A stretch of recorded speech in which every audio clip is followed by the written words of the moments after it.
Shy नमः. गुरुचरित्र या प्रासादिक ग्रंथाचा विचार, चिंतन, मनन, अभ्यास आपण या प्रवचन मालेमध्ये करतो आहोत. नामधारकांनी गुरुचरित्राच्या 14व्या अध्यायामध्ये जी कथा सांगितली ती कथा भय नष्ट करणारी आहे. ज्यांना भीती वाटते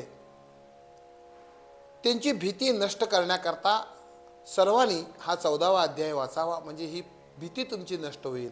सायन देवांना मुसलमान बादशाहची भीती होती आणि त्यांना असं वाटत होतं की मुसलमान बादशाहनं जे आपल्याला बोलवलेलं आहे ते आपल्याला ठार मारण्याकरता बोलवलेलं आहे, त्याच्याकडे जाण्याकरता त्याला भीती वाटायला लागली.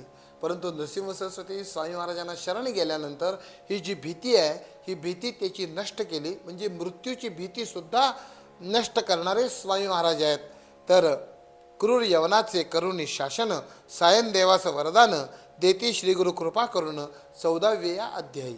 या अध्यायामध्ये ही जी भीती आहे ही भीती नष्ट केली, म्हणजे मृत्यूची भीतीसुद्धा स्वामी महाराजांनी नष्ट केली.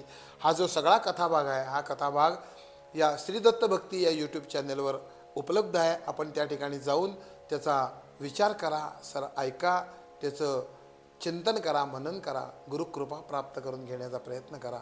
अवधूत चिंतन श्री गुरुदेव दत्त.